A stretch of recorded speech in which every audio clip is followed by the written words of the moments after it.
Welcome, everyone. Thanks so much for joining me on CreatorQon. I'm your host, Dakota Ray. So excited to have Yana today on our fashion Woo, woo. stage. Woo! Yana, thank you so much for joining. Absolutely. Thank you so much for having me, guys. That Oh, means a this lot. is Thank you. this is amazing. Listen, I want to jump right in because so many people want to know so many things. But let's start with, who is Yana? Like, introduce yourself. Who are you? What are you about? Yana, it's a broad spectrum of things. So I present myself as a creative director. Mostly, I'm based in New York. I own my creative agency. It's called Y2B Global, and we work on a lot of different brand campaigns. And we're famous for a very crazy editing skills that we're trying to put online. So I think at this point, that's the best way to describe myself. I love it. I love it. So, talk a little bit about, like, where are you from? You're in New York right now, as you said. Where are you from? How's New York? What's Yeah. happening? Well, it's rainy in New York today. Originally, I'm from Russia, actually. I came to the States when I was 21 years old with an internship in marketing. Actually, I graduated in PR and marketing. That's my degree. And I was working in hospitality back then, which is a Okay. completely different, sphere from where I am right now. But I always had a passion for photography, for videography. I was always owning a bunch of cameras, shooting all my friends nonstop, and that was something I was doing since I was a little girl. And with years, it's developed into a full-on career. So at some point, I was working at Tiffany and Company in their creative department, and after that, I basically completely quit it and became a freelancer and a freelancer influencer. And then it turned into a whole other journey, which is a creative agency at this point. Sure. And I want to talk about that. Tiffany and Co., massive brand, huge brand. Talk to me about, I guess, your time at Tiffany and Co. and how did that Yeah. really shape your career? Well, I think it's very important if you see yourself in any type of industry in the future and you really want to be like professional. I think it's very important to have some corporate experience. I think many freelancers coming from corporate experience originally, and it's really shapes you into this very professional kind of person who knows how to handle business. I think it's like a very valuable experience. Maybe it's not the most pleasant one, but definitely important because obviously when you work in a very big company, you have to submit in a way, right? And you have to maybe put your opinion aside or put some type of your creativity aside because everything is very organized in a way Yes. that you have to fit in. Yes. Being a very creative person, realized on the early stage of my career in big corporations that it might not be the route I will take, Yes. but it definitely will be something that's going to help me a lot along my way. And Tiffany was a great company, honestly. It was a very homey. I started with a very kind of basic position. I was working in Fifth Avenue in that legendary store, and this is how I started. First, I was an ambassador, then I got a proposal to become working in operations, like an operation assistant basically in the store. And then a year later, I got a promotion into the corporate office, into creative visual merchandising department, where they developing all these windows and setting jewelry on the floor in a different locations and stuff. So that's what I was kind of doing, assisting the creative team with that. And I Yes. was working, my total journey in Tiffany, I think it was 5 years almost. So it was quite like a journey. Yeah. And in the meantime, I was developing my freelancer career. I was on Instagram actively developing my, page, my presence. And at some point, it kind of overweight my Tiffany situation. And I finally started to make some income out of it, which allowed me to quit my full-time job and became creator full-time, basically, which is also very, normal transition, I would say, for most of creators. They all have full-on jobs. And then at some point, it's yeah, Corporate.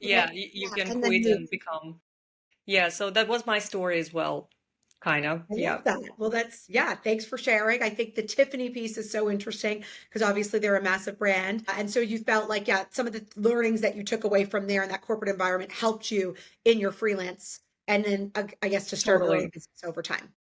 Totally, yeah, 100%. Because I think many people kind of think that if you're a freelancer, there is like less expectations towards you in terms of like Right. business ethics, and stuff. But in reality, I think it's like super important to be intact with business ethics and everything when you work, even if you are a freelancer, because usually you work with corporate clients in Great. our industry, right? Like, so you really need that understanding of corporate setup, deadlines, some type of strong deadline understandings and this type of For thing. sure. So I think it's really helpful to have this background I when love you it. moving into your freelance career.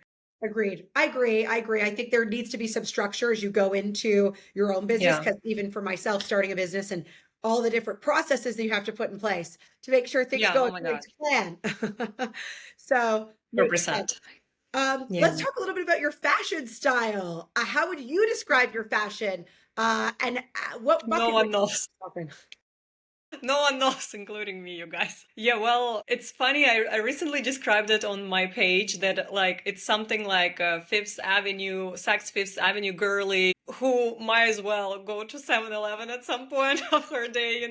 So I'm like kind of this type of merge. It's interesting because I am representing a lot of very high-end brands, obviously, but I always trying to insert it in a very, urbanistic, simple environments. And I like to play on those contrasts, like looking chic or looking like hot or looking like extra, Sure. made done, but like in a very strange setup somewhere outside of like, I don't know, someone very way outside Fifth Avenue, let's say.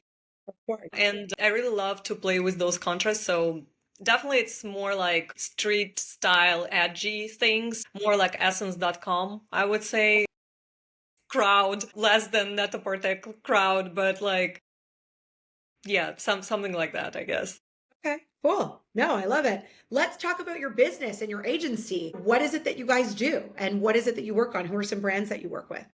So we mostly do social media campaigns for brands. We work with corporate clients mostly, which is interesting because usually I'm always saying like when you're just starting your business, it's usually you work with like smaller clients and you have more like, small business reaching out to you. Well, in our case, it was like kind of different story. We right away started to work with like a very big corporate clients and never basically went back from there, I would say.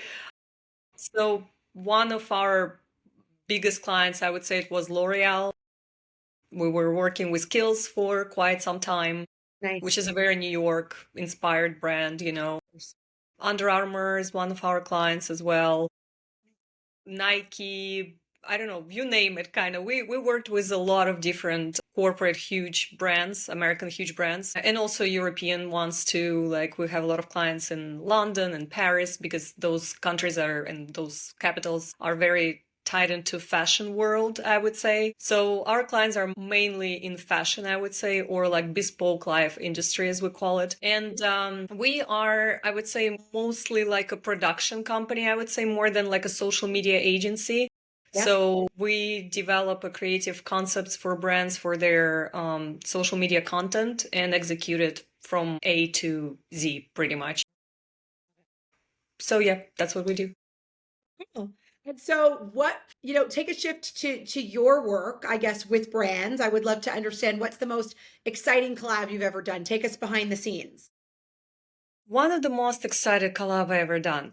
Honestly, every single collab I've done was pretty exciting, I think, because it's a lot of like, we never do like a regular things, we never do like a UGC content inspired things. Like everything we execute is very like highly produced. Not highly produced in terms of like a lot of stakeholders involved or anything, but like we really pour our heart into it and a lot of time for editing or like creating 3D elements or working in AI. So every single project really takes us like weeks to execute, I would say. One of my favorite projects, I don't know, like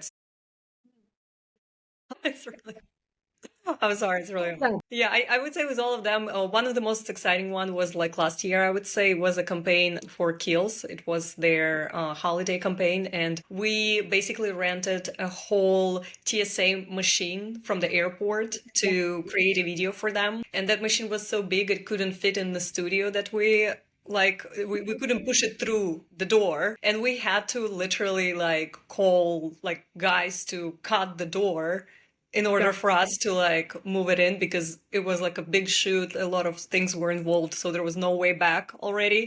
So we had to just like, so yeah, it was like very exciting, maybe not as a result, what we got as a result, but like the process was very exciting because there was like madness involved in it, and I like things like that. I'm not That looking sounds for easy way wild. out. There was a lot going on there, cutting the door. But Yeah. it speaks to whatever it takes to get it done, right? Yeah, yeah, totally. Yeah, 100%. Yeah. Yeah.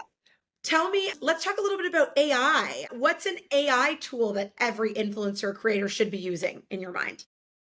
Well, a lot of incredible AI platforms currently out there, which are very available, not very expensive. I would say like definitely Sora is like rocking it. Just like AI tools that are built in originally in different software, like Photoshop AI is pretty good from my point of view, like, or any type of AI tools that are built into Adobe Creative Suite is incredible. ChatGPT, I mean, my best friend, my boyfriend, my everything, kind of at this point in my life, my therapist, my, I don't know, just like literally replaced my whole world, my whole social setting. So yeah, a lot of great tools, and I highly encourage everyone to try them out because they are quite impressive at They're this great. point. They're great. I guess how do you feel like how do you keep AI content feeling authentic in your mind? Yeah. Well, at this point, I will be like very transparent about this. Like, we are not fully executing any projects in AI. I don't think that there are, it's not yet there because our main media is video. Like, we're mostly working with video formats. And for video, it's only goes so far. Like, you can't really at this point create a full on like movie just typing a prompt, I would say, or, you know, like exactly what you want with exactly the model who you want, with exactly the product you want. Like at this point, it's more like supporting different like stages of production, I would say, more than like, oh, like we're gonna lose job because now we just can like type it in and it's gonna generate everything we want. So me and my agency at this point, we're mostly using it to generate some type of elements that we can then use in post-production, like some objects or some type of transitions, or like generate like environment, you know, to make like a frame bigger or something like this. So it's more like a little things, little tweaks, little touches than like a full-on AI production video at this point, which I know there is like some agencies and some apps that are trying to do this at this point, and I think it's the future regardless, but we are not there yet, I would Yeah. say. Yeah. Yeah. Okay, cool. I guess talking about, building a following, obviously people can hear and learn from you on this. You've done a great job building your personal brand and building your follower base. What are your, tips for people trying to build a following in 2025? What do they need to know? What should they be doing? Well, this is interesting because I was just thinking about it myself. Like, it's like a couple things that I think people should know and understand, that it's never happens overnight. Like, it's a very long process, and it's a full-on career. Like you work in I don't know, any company, and it will take you 10 years to get to the, I don't know, directors or managers level, right? Like if you starting after college. So in a way, I would say social media, it's kind of similar route. It's a lot of personal time investments and time to build a solid follower base or become someone in certain industries. When you if you're at the beginning and you're choosing like which route to take, I would definitely would take something that really like light your fire, like something that you really will be able to do for many, many years. So it has to be like your passion for sure, because it's not going to happen overnight. It's not going to happen in 1 year. It took me 7 years to get to the point where I am right now. So I would definitely recommend to choose wisely, because it's going to be long run probably. And definitely be very authentic to yourself and be very honest with who you are and what are you saying. Doing and putting out. Yeah, definitely that, because even me, like right now, I realize that I kind of when you getting some commercial success, you starting to be a little bit more like safe or plain because like you don't want to lose it. You know, you got something and you want to like stay there. You want to be famous in this niche. You want to keep like pushing it forward. And on the way, often many influencers, they like losing their personality in a way because like you don't have time to reconnect with your audience that often. You like working hard to like, you know, make money or produce certain type of content, etc. So even me right now, like I'm trying to reconnect with myself for that, and I'm trying to find like something that really like speaks to my heart right now and kind of reapply it to the platform.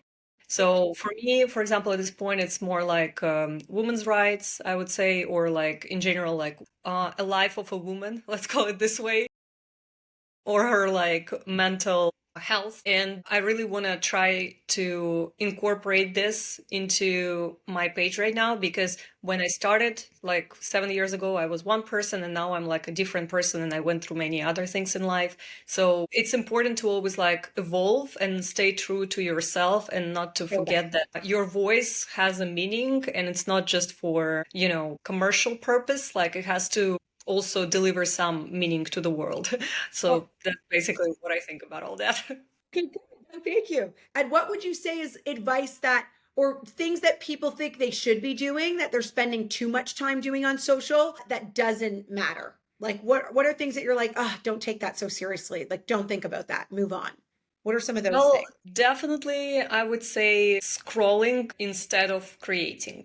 Like, that's one thing I'm gonna say. Like, you don't have to spend so much time on social media. It's not very healthy for your mental health.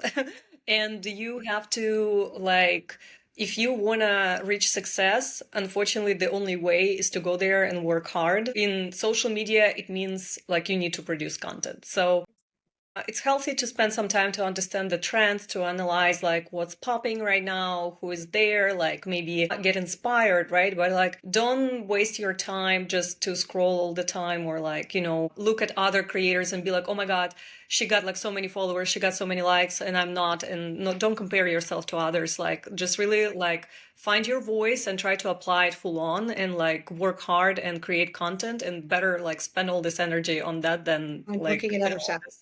anxiety attacks, yeah, Of through course, social of media. course. Okay, no, I Yeah. think that's great advice for people. And I think to your point, as you said, we both work in social. You work in social, you have an agency, but it's not necessarily Yeah.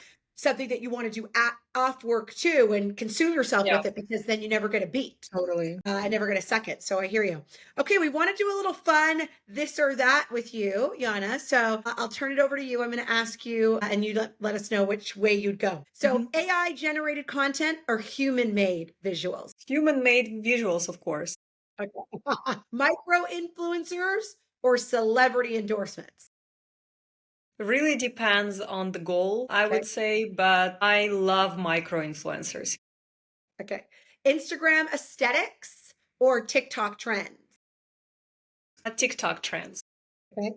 CGI influencers or real life creators? It can, again, really depends on the goal, but I would say real time. How you call them real time Real life influencers? or real time? Real life influencers, yeah. Real life influencers, yeah. Okay. Short viral videos or long form storytelling? You are killing me with those questions.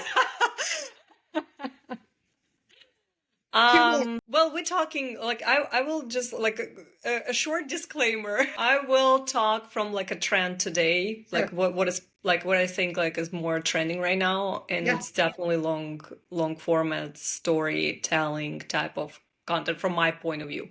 Yeah. Yes. Okay. I love it. Well, listen, Yana, thank you so much for joining us on CreatorCon. It was great to have you, short and sweet, but I think, a lot of people will take away learnings and got to learn a little bit more about you. And thank you so much for Absolutely. joining us. Thank you so much, Deco. It was so nice meeting you. Thank